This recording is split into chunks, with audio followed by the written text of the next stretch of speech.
Vos questions sur l'annonce du ministre du Québec par rapport au regroupement familial m'a interpellé et m'a envoyé faire certaines recherches pour éclaircir les inquiétudes des uns et des autres. Cela dit, il faudra déjà que vous sachiez que l'immigration économique, n'est-ce pas, qui concerne qui est vraiment l'immigration temporaire, n'est-ce pas, pour des permis spécifiques, c'est-à-dire permis de travail ouvert, permis de travail fermé, n'a rien à voir, n'est-ce pas, avec le regroupement familial.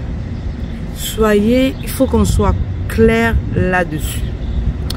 Maintenant, si un membre de ta famille, de la famille, quand je dis de la famille, ça veut dire, on parle du père, la mère, les enfants, n'est-ce pas, est résident permanent et qui sollicite que un membre de la famille qui est hors du Canada puisse le retrouver, là on parle de regroupement familial parce qu'il est déjà résident permanent ou citoyen, n'est-ce pas?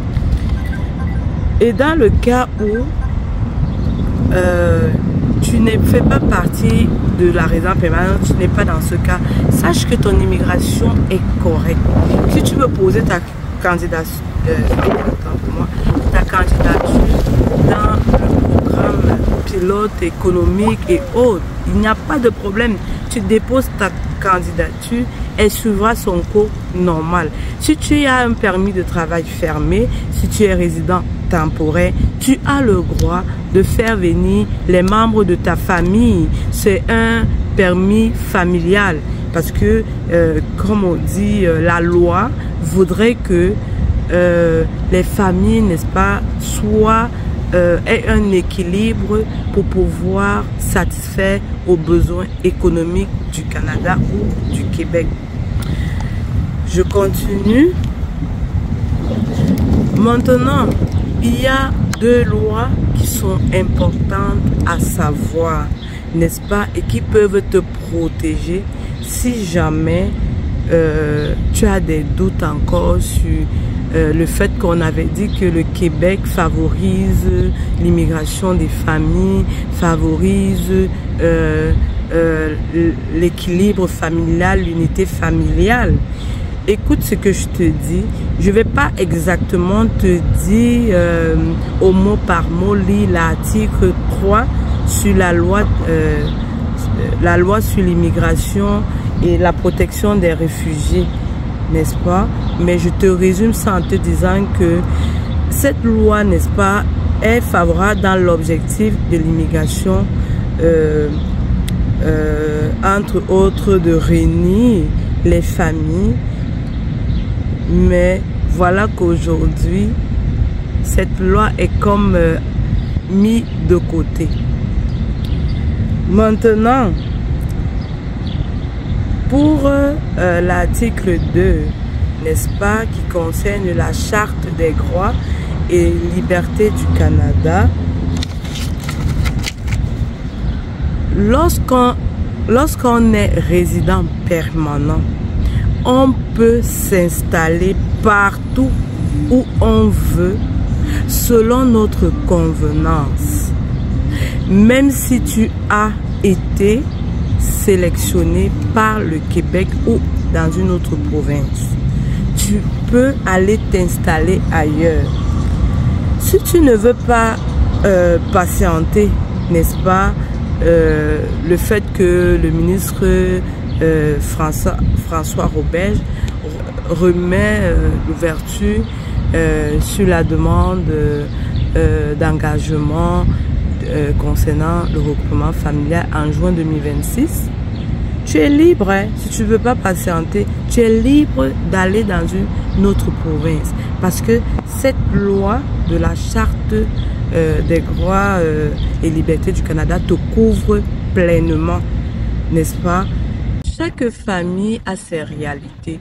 n'est-ce pas? Un couple a ses réalités, a dit que nous, on pensait on pouvait se rejoindre bientôt et tout, vu la circonstance, nous on n'est pas capable de patienter, on va aller ailleurs, ou bien oh, je suis restée sans ma femme, sans mon mari, sans mes enfants, là moi j'ai besoin d'eux, ou bien mon enfant est né, est resté longtemps au pays tout seul, il ne sait plus à quel sens se vouer parce qu'il est majeur et tout. Moi, je voudrais qu'il vienne nous retrouver, quelle que soit la province. Tu as le droit de le faire, de ne pas attendre. Mais si tu vas attendre, ça c'est ton choix. A dit que, peut-être j'aime bien la façon de faire du Québec, je me suis déjà adaptée, j'ai tel avantage. Au Québec, j'ai des opportunités par rapport à ma carrière professionnelle, j'ai des avantages, j'ai un poste qui est mieux payé ou que je me sens à l'aise mentalement, psychologiquement, moralement. Donc moi, je veux pas partir, je veux rester. Ça, c'est de ton droit. Tu as le choix. Tu as le choix de dire je reste ou je pars.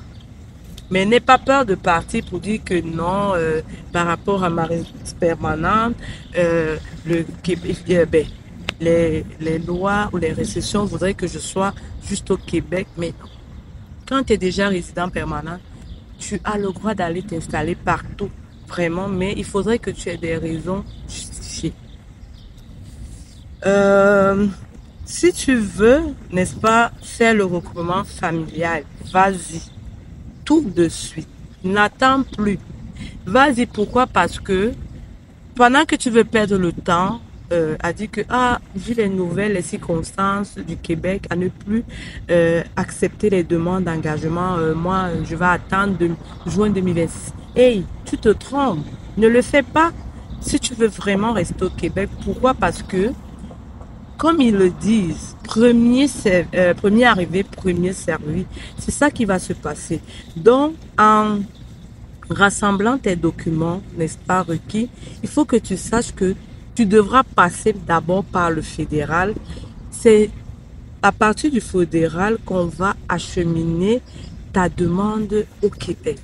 Donc, pour l'instant, tu peux déposer, n'est-ce pas, ta demande auprès du fédéral, n'est-ce pas, pour déjà savoir si tu es admissible. Et cette admissibilité va, n'est-ce pas, dans les délais de 3 mois, 4 mois de traitement pour qu'ils te donnent une réponse. Donc, par rapport à cela, sache que ceux qui auront déposé avant toi, donc, comme on dit, premier arrivé, premier servi, ceux qui ont peut-être commencé à déposer, comme on est au mois de juillet, peut-être au mois de juin, au mois de mai, ils seront les premiers, donc ça va aller en descendant, en, comment on dit, en décroissance, n'est-ce pas? Donc, ça va aller par échelonnage.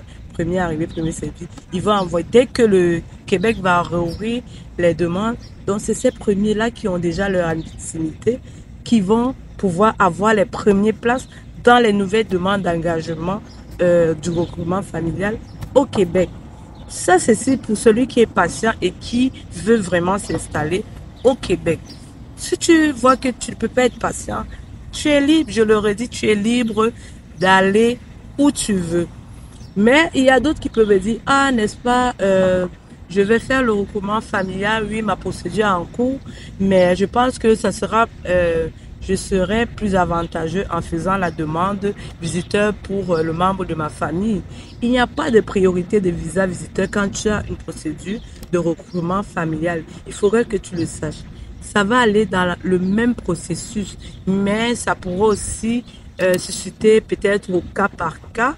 Mais vraiment, c'est sûr, ça peut aussi arriver qu'on te refuse la demande de visa visiteur, n'est-ce pas? Peut-être parce qu'il y a 3 raisons pour une demande de visa visiteur. Pas 3 raisons, mais je veux dire 3 points importants.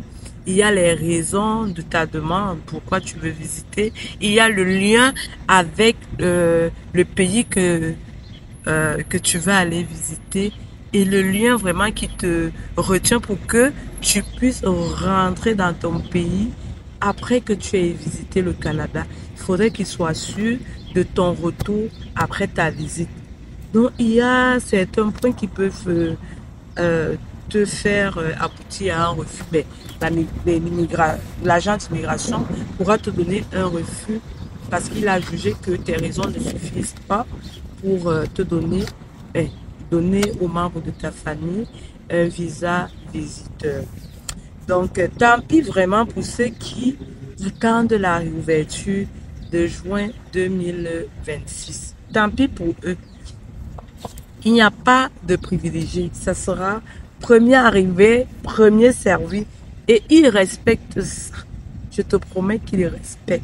Quand ils le disent, ils le font, ils l'appliquent. Il n'y a pas de faveur. Même si maintenant le Québec a gelé les demandes d'engagement de recrutement familial, c'est une procédure qui demeure intermédiaire au niveau du fédéral.